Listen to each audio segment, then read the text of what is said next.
All right, hello.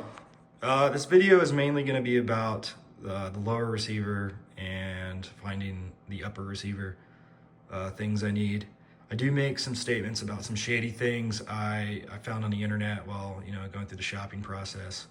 I don't really know how many people will watch this. I think it might be around a 20-minute video, but if you do, too long didn't read at the end is just be careful where you buy stuff from and how you buy it.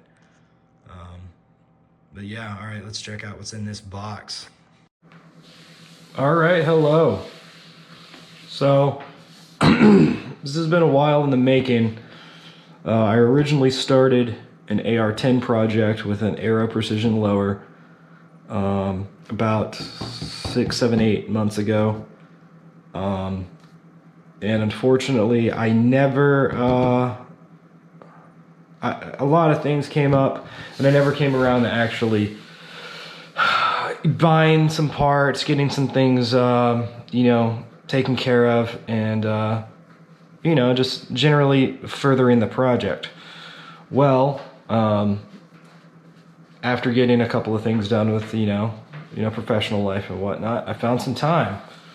So it's been about 45 seconds, so I think I can show it. This is the Aero lower that I showed back in the other video, complete. It's a fully completed lower. I have a little AR M4 style Smith & Wesson, I don't even know what they call that, A2 maybe? Everything's called A2. I have one of those. That's not what's going to go on it. I'll probably put a PRS or something from Magpul right here. But I'm going to have that as part of the upper, project. Let's go over what I put in it. So, first things first, what you always need is a parts kit. So I went ahead and went with the Aero Precision lower parts kit because, you want to, have compatibility. I have the Aero M5 lower, so, I'm thinking this should work, right? And it did. And it came with this pistol grip. The only thing that I had a problem with when it came to putting this together, if you've already built one of these before, I don't think you can see it, but there's the hole right here that you can put the spring and detent pin in for the front takedown. Getting that in there, pushing that down, and then sliding the takedown pin in was a little bit of a hassle. The pin flew around my house a few times. What I ended up doing was using the buffer tube retaining pin, or whatever you call that right there. It's a good cylindrical base. I slid it in from this way with the nipple pointing outwards, and while I was pushing down the T-dent pin with a screwdriver, with like a little thin one, I held it in place with this part back here and then slid the pin in, and it worked like a charm. So that was the only issue I had. And for the rear takedown pin, because this lower receiver has a, let's see, where's that? It does not tell me. Because this lower receiver has a, might be inside the box actually, right here, a threaded takedown pin dent channel. You actually have to trim the spring for that channel. So you just flip it over, drop it in with wire cutters or Gerber or Leatherman, cut it to be flush with the frame. You put the set screw in, screw it in, and then it has the tension that's needed. I assume that's for not having to worry about a spring and a pin going flying if you replace one of these, because you already have to worry about that with the safety. Secondly, after the parts kit, which worked flawlessly, is the trigger. And what we ended up going with was the Geisley automatic, super semi-automatic enhanced trigger. I found this on sale on Primary Arms. It's originally $250. It's super safe. It's super well constructed, perfect for education. But no, it was a good deal, so I didn't pass it up. The installation was fairly straightforward. With these types of firearms, you need to be very you don't want to get too discouraged building them. Basically, the trigger, you just drop it in with this pin in there. You can see it holding the two trigger mechanical parts together. Slide the pin in, that's going to hold it in, and it's good. And then the hammer's a little bit of a hassle, because you have to, if anybody's done this with an AR-15 before, you have to have it under tension, and then you just slide that in. Other than that, really easy. And I do like this trigger here. Now, the thing that I kind of changed in the plan was the buffer tube system. So I originally wanted to go with like an A2, or I think it might be called A5 buffer tube. However, as you can see, this is a carbine buffer tube, and there's a good reason for that. My plan originally was to get a Geisley threaded or weaved, buffer spring, but I ended up going with a piston style, super silent, whatever buffer type system from Aerospec. And I'll pull out that packaging for you. So it's called an SRS Super Recoil, or Stealth Recoil Spring, my bad. And it's 5.7 ounces. Basically, it's a piston. There's two springs in here. I'm not gonna pull it out right now because it's kind of hard. It's not hard, but I don't want to. I'll show a picture at the end of the video. There's a spring, there's a backstop, a spring that's large, that goes to about right here, and then there's the weight, and it's on a metal bar track that actually goes into, the bolt carrier will actually like ride along that track. There's a spring that goes all the way through, the weight gets pushed back, hits the spring. Basically the idea is that you have constant tension and weight the whole way back and forward. And it's quieter, hence the stealth thing, because you don't have the cheese grater sound of the spring ripping down the middle and sides of the buffer tube. So, but for that to work, you have to have a carbine length buffer tube. I don't really see an issue with that. It makes the gun a little smaller. Now for the other parts of the buffer system, I picked up a Bravo company manufacturing quick detach compatible end plate here to go with the Bravo company buffer tube. And then I just got a simple, a castle nut for the whole system here. The castle nut, I'm pretty sure is from Arrow. Let's see. So that's from BCM is the end plate, and I'm pretty sure this was what the castle nut was with. So it's just a simple one. It's nothing too crazy. You can always, I haven't staked it down yet because I don't know if I'm going to get something a little different maybe, or if I'm going to get some sort of, I don't know. They make some that are bigger, but I don't know. So I haven't staked it or even torqued it yet, but we'll do that when we get the upper receiver. Now, there's a problem. That's the build as it is right now. And I forgot to mention as well that with the parts kit, this bolt catch on the lower receiver, it's threaded. So it already comes with the roll pin. It's a threaded roll pin. This one comes with a non-threaded roll pin, whatever. And if I didn't mention it already, all of these parts, minus this and this, came from Primary Arms.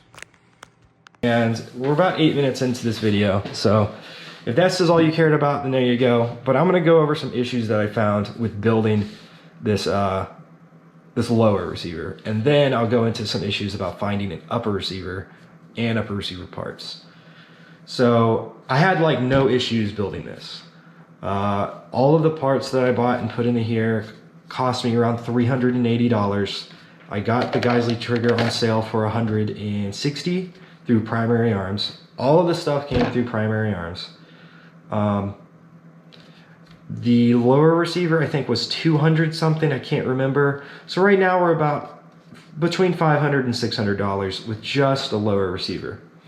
Now, we're not even taking into account, it's probably going to be between $60 and $100 for a good stock as well. So now we're at $700. Putting this aside, we have to think about the upper receiver now. Throughout the entire week, I've been like figuring out what I want to do with it. Do I want to build it? Do I want to buy a complete one and then kind of mod out what I want, replace some parts, get, you know, make it nice. My first choice, or my first thought, was to maybe I don't want to go with Aero Precision. Maybe I want to go with Black Rifle Arms.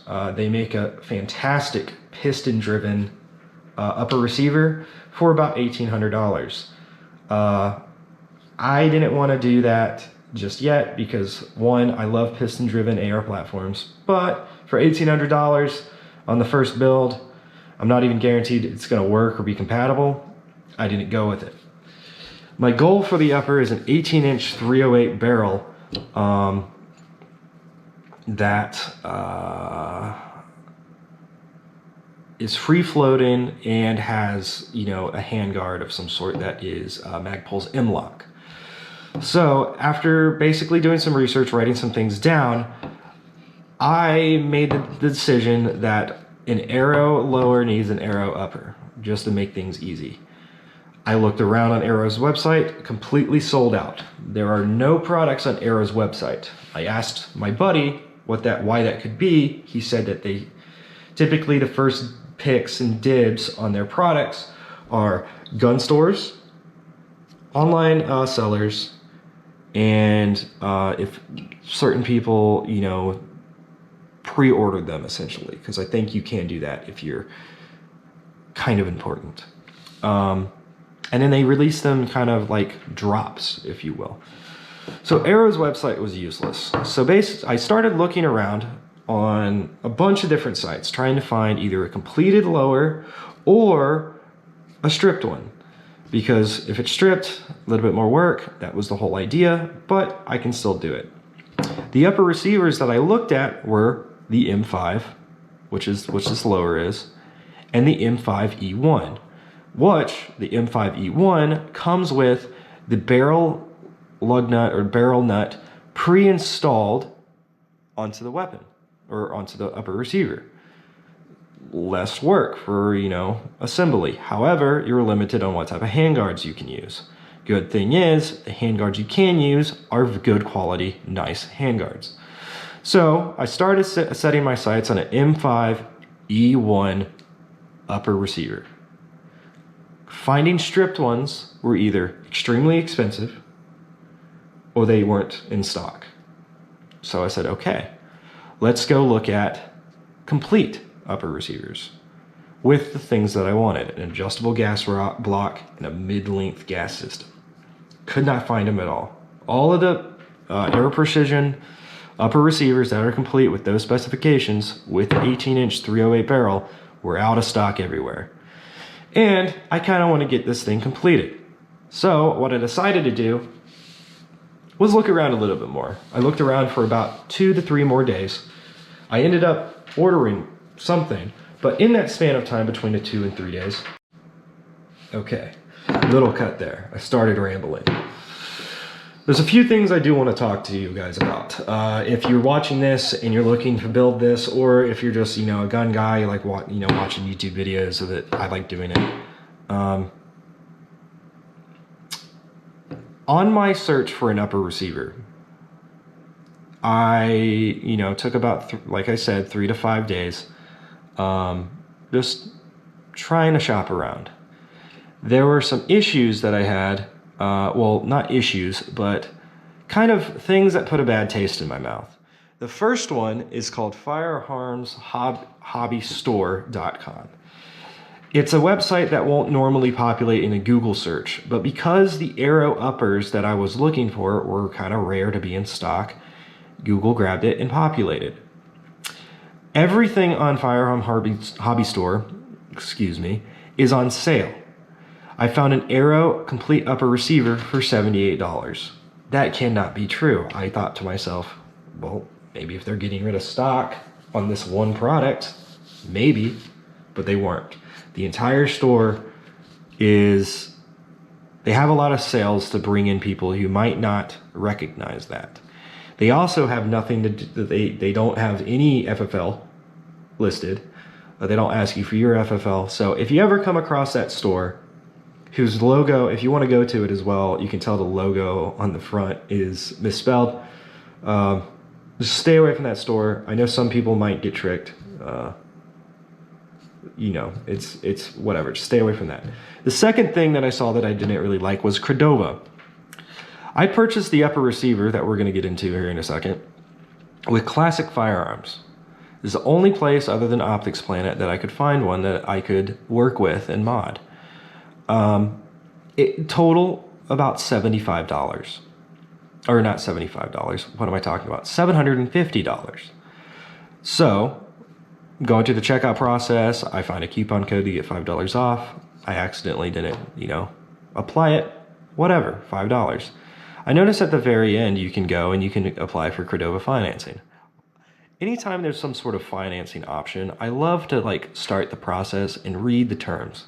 I get a kick out of it. I'm kind of a boring guy, but I kind of like that legal stuff. So I read the entire terms. I put my name in there, well, fake one. And I went through like the process. I read the terms. The amount financed would be $750. The loan term was a 12-month lease, not a loan, for $112 or $20, I think, $120 every month. If you do some quick math there, you'll realize that will come up to about $1,500, close to $1,600. That is because if you use Cordova, you're going to end up paying twice the price of the actual weapon. And that comes into why it's called a lease. If you ever go and you try to finance something and they don't call it a loan, they call it a lease, minus, you know, leasing cars or something, they are trying to get around consumer protection laws on loans. Never work with them. Upon reading their, you know, whatever, I found out that they actually don't even hold your lease for long. As soon as you make the lease and you sign the agreement to do it, for whatever reason, if you do, they sell that lease immediately to the Monterey Financial Group, which cuts down your buyout money. It pushes that up, it pushes the buyout money above the original price of the part, and it will also reduce your grace period from 60 days that Cordova advertises to 30. And the only way you'll find this out is through snail mail. So, seems very scummy to me. Stay away from it completely. If you can't afford with cash to buy a part or a gun, you shouldn't buy it. But if something's expensive, or you know, if you have your finances in order and you do want to buy something on credit, the best thing you can do is buy it with a credit card or maybe use a firm. Or if it's something big, like a, you know, maybe a Kuro and Relic, maybe a $10,000 gun or something, you can think about maybe a personal loan. But you got to be careful when you start using debt. That's all I have to say. That was about 5 minutes of that. You got to stay away from it. I don't know why these websites put that stuff on there. I think what they do is that they get pitched it and they don't actually use the service. I don't know. They should remove that ability to use Cordova. Anyway, into the upper receiver and what we decided to buy. I decided to buy a 18-inch through it FDE M5E1 complete upper receiver, low profile rifle size gas block. It does not come with a bolt carrier group, I think. So that's okay. But, because we can go get that later. It's going to come in complete. It comes with an enhanced M-lock handguard. Perfect. And because it comes with the barrel nut, that's built into the upper receiver. We're gonna have some fun removing the gas block of that upper and then replacing it with an adjustable gas block. And then we're gonna take the A2 flash hider off the tip and we're gonna put a muzzle brake, a Surefire muzzle brake. Yeah, so that's about it. I've already purchased with cash, remember that, don't use Cordova, the upper receiver, and I should get it in the next week or two. The finished product of this AR-10 should be the anodized black lower receiver, FDE handguard or pistol grip. We're gonna have an FTE rifle size stock, magazines that I don't care about, and then an basically FDE, complete top. I did get the CMV barrel, not the stainless steel, because of what I want to do for it. If I ever do get an upper receiver that is 6.5 Grendel, or no, 6.5 Creedmoor, I would want to have a stainless steel barrel. And then I have a Vortex that's not out here that I'm gonna put on it. Anyway, that's the update for that. This video might be a little long. I'll have to chop it up a little bit, but yeah, until next time.